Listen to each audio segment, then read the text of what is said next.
According to electproject.com, as this chart says, citizen voting by age population has been very low for young people. This one's the young people, even though it's black and white. Um, and it's just been sort of going down. It's been sort of stagnant year by year, then it really went down after the 2012 election. But that doesn't mean that everything is over for young voters. My name is Maxine Okwa, and I'm 18 years old, and I just got the right to vote. And I think that voting really matters in America today. A lot of people think that young people don't vote, or like, why are we not voting? And people don't understand why it's very important to vote in general elections or all elections, and my personal reasons for voting. So, people think that young people don't really care about politics, which is not exactly true. Um, Studies show, according to The Economist, that we do care about politics, but young people feel like there's not a worthy candidate, like there's not someone worth voting for. And I'm sure that even if none of the candidates are 100%, there are some candidates that are doing something right. And I think a lot of young people like to downplay the importance of voting, like my vote won't count or anything, and everything counts until the last second in November.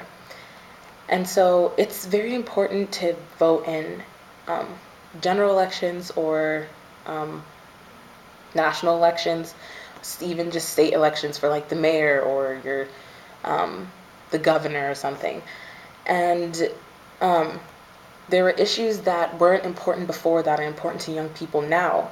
And studies show, according to Huffington Post, that most young people identify as independents and not Democratic or Republican, which means that there are certain aspects of each party that young people like, but they don't want to be affiliated with that party completely.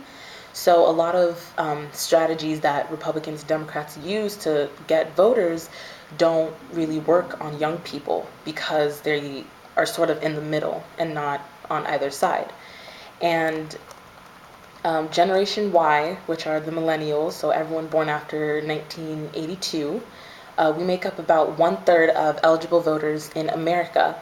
And we are a very diverse set of voters. And since we're such a large population of the voting population, if we all voted, it could really sway an election and really turn things around for a certain candidate. And since we're such a big chunk, uh, our vote really count. It really does count, especially if we all millennials get involved or all the young people. And my personal reasons for voting is that I care a lot about politics, and I always had me and my dad, we always like talked about politics, and I started getting into politics very young, very early in my life. So I already connected with politics when I was much younger, and I decided I wanted to be a lawyer, and I started, looking more into it. And I think I'm a pretty educated voter, and I will vote in this upcoming election. I'm not sure who for yet because I'm not exactly affiliated with any party either, but I will vote when the time comes. And a lot of people think that um, young people are like lazy voters or anything, but it's not that we're lazy or that something's stopping us, but um, I won't let people's opinion of young voters define how I'm going to vote.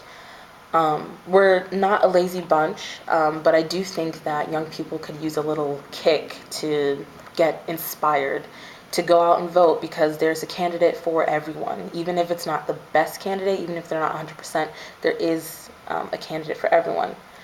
And and yeah, I feel that everyone should go out and vote, young and old, and I think that this election is going to be very important and influential in this country's history. And yeah, I hope you enjoyed my speech, and thank you.